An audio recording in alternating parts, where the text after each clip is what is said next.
ಮತ್ತಷ್ಟು ಆಸಕ್ತಿದಾಯಕವಾಗಿದೆ. ಕ್ಷಣ ಕ್ಷಣದ ಅಪ್ಡೇಟ್ ಕೊಡ್ತಾ ಇದೆ ರಿಪಬ್ಲಿಕ್ ಕನ್ನಡ. ದರ್ಶನ್ ಬೇಲ್ ಭವಿಷ್ಯದ ಅಪ್ಡೇಟ್, ಸಿ.ವಿ. ನಾಗೇಶ್ ಅವರ ವಾದದ ಇಂಚಿಂಚು ಮಾಹಿತಿ ನಿಮಗೋಸ್ಕರ ರಿಪಬ್ಲಿಕ್ ಕನ್ನಡದಲ್ಲಿ. ವೆರಿ ಇಂಟ್ರೆಸ್ಟಿಂಗ್ ವಾದ ಮಂಡನೆ ಮಾಡ್ತಾ ಇದ್ದಾರೆ ಸಿ.ವಿ. ನಾಗೇಶ್ ಅವರು ಕೋರ್ಟ್ನಲ್ಲಿ. ಇಷ್ಟರವರೆಗೆ ನಾವು ದರ್ಶನ್ಗೆ ಯಾಕೆ ಬೇಲ್ ಕೊಡಬಾರದು ಅಂತ ಪಬ್ಲಿಕ್ ಪ್ರಾಸಿಕ್ಯೂಟರ್ಸ್ ಹೇಳಿದ್ದನ್ನ ಕೇಳಿದ್ವಿ.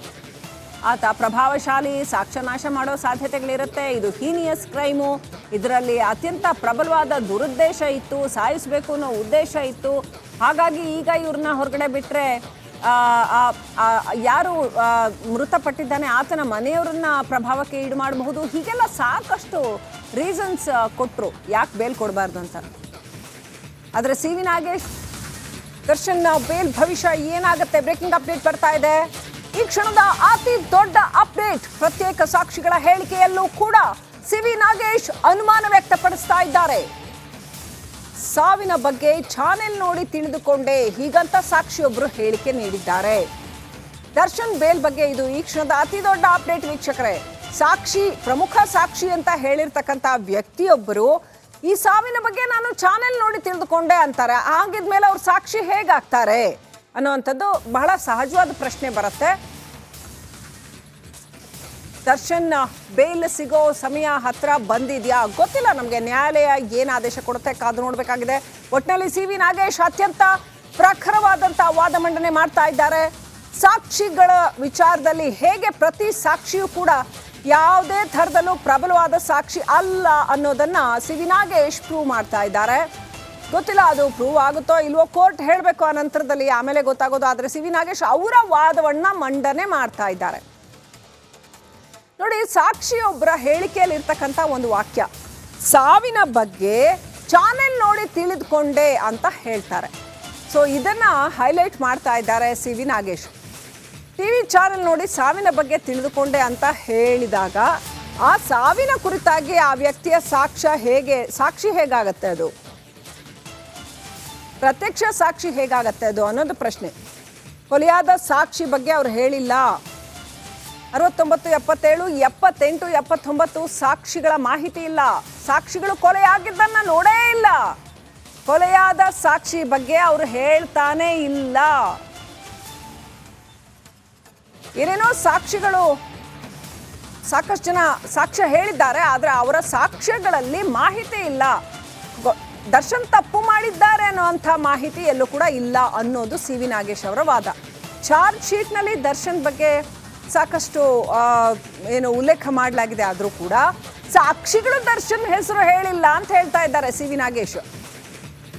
ಪೊಲೀಸರು ಉಲ್ಲೇಖ ಮಾಡಿದ್ದಾರೆ ದರ್ಶನ್ ಹೆಸರನ್ನ, ಆದರೆ ಸಾಕ್ಷಿಗಳು ಎಲ್ಲೂ ಕೂಡ ದರ್ಶನ್ ಕೊಲೆ ಮಾಡಿದ್ದಾರೆ ಅಂತ ಹೇಳ್ತಾ ಇಲ್ಲ, ಕೊಲೆ ಬಗ್ಗೆ ಉಲ್ಲೇಖ ಇಲ್ಲ ಅನ್ನೋದು ಸಿ.ವಿ. ನಾಗೇಶ್ ಅವರ ವಾದ.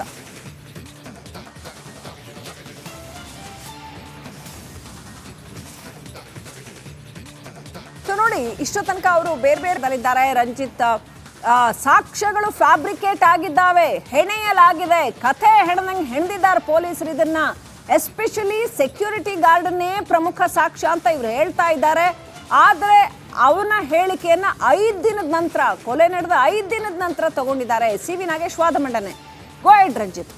Thank you Sreelakshmi. ನೋಡಿ, ಅವ್ರು ಹೇಳ್ತಾ ಇದ್ದಾರೆ ಸೆಕ್ಯೂರಿಟಿ ಗಾರ್ಡ್ ಪ್ರಮುಖ ಸಾಕ್ಷಿ ಆದದೇ ಆದ್ರೆ ಅವ್ರ ಹೇಳಿಕೆಯನ್ನ ಆರಂಭದಲ್ಲೇ ನೀವು ಪಡ್ಕೊಳ್ಬೇಕಾಗಿತ್ತು. ಯಾವಾಗ ಕೊಲೆ ಆಗಿದೆ 8ನೇ ತಾರೀಕು ಅಂತೇಳಿ ವಿಚಾರ ತಮಗೆ ತಲುಪ್ತು, ಪ್ರಮುಖ ಸಾಕ್ಷಿಯಾಗಿ ನೀವು ಶೆಡ್ ನ ಸೆಕ್ಯೂರಿಟಿ ಗಾರ್ಡ್ ಅನ್ನ ಪರಿಗಣಿಸಿದ್ದೀರಿ. ದರ್ಶನ್ ಬಂದಿದ್ದಾರೆ, ದರ್ಶನ್ ಹೋಗಿದ್ದಾರೆ, ಮತ್ತೊಂದು ಎಲ್ಲವೂ ಕೂಡ. ಅವ್ರ ಸ್ಟೇಟ್ಮೆಂಟ್ ಅನ್ನ ನೀವು ಯಾಕೆ 15ನೇ ತಾರೀಕು ಪಡ್ಕೊಂಡ್ರಿ ಅನ್ನೋದ್ರ ಬಗ್ಗೆ ಇಲ್ಲಿ ಸಿ.ವಿ. ನಾಗೇಶ್ ಅವರು ಹೇಳೋದ್ರ ಮೂಲಕ ಇಲ್ಲಿ ಅನುಮಾನ ಬರುತ್ತೆ. ಪೊಲೀಸರು ತಮಗೆ ಹೇಗೆ ಬೇಕೋ ಹಾಗೆ ಸಾಕ್ಷಿಗಳನ್ನ ತಿರುಚಿದ್ದಾರೆ ಅನ್ನೋದ್ರ ಬಗ್ಗೆಯೂ ಕೂಡ ಇಲ್ಲಿ ಸಿ.ವಿ. ನಾಗೇಶ್ ಅವರು ನ್ಯಾಯಾಧೀಶರಿಗೆ ಮನವರಿಕೆ ಮಾಡೋ ಪ್ರಯತ್ನವನ್ನ ಮಾಡ್ತಾ ಇದ್ದಾರೆ.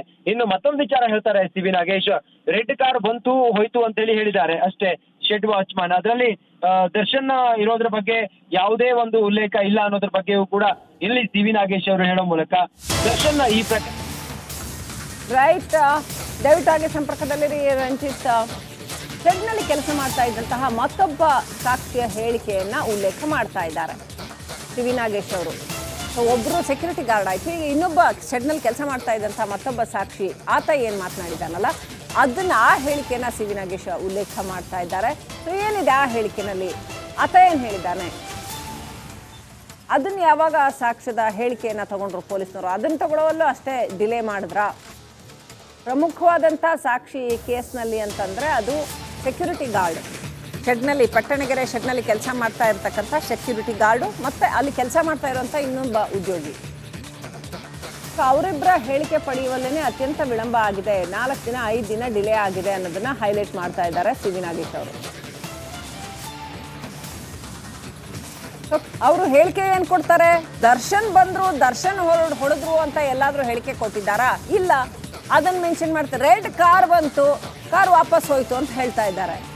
ಸೊ ಅದನ್ನು ಕೂಡ, ಆ ಹೇಳಿಕೆಯನ್ನು ಕೂಡ ಅತ್ಯಂತ 5 ದಿನ ಬಿಟ್ಟು ವಿಳಂಬವಾಗಿ ತಗೊಂಡಿರ್ತಕ್ಕಂಥದ್ದು. 8ನೇ ತಾರೀಕು ಘಟನೆ ನಡೆದಿದೆ, 9ನೇ ತಾರೀಕು ಅಷ್ಟೊತ್ತಿಗೆ ಪೊಲೀಸರಿಗೆ ಕ್ಲೂ ಸಿಕ್ಕಿದೆ ಅಂತ ಹೇಳಲಾಗ್ತಾ ಇದೆ. ಆದರೆ ತಕ್ಷಣ ಯಾಕೆ ಕ್ರಮ ಕೈಗೊಂಡಿಲ್ಲ?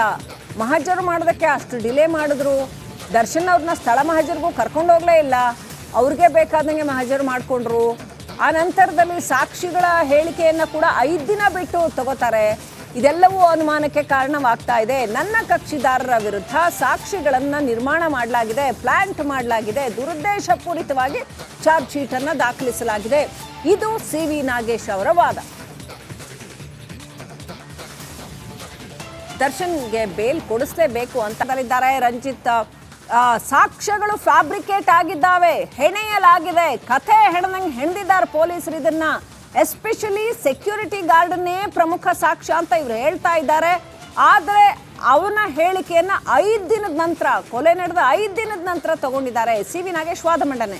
ಗೋ ಹೆಡ್ ರಂಜಿತ್.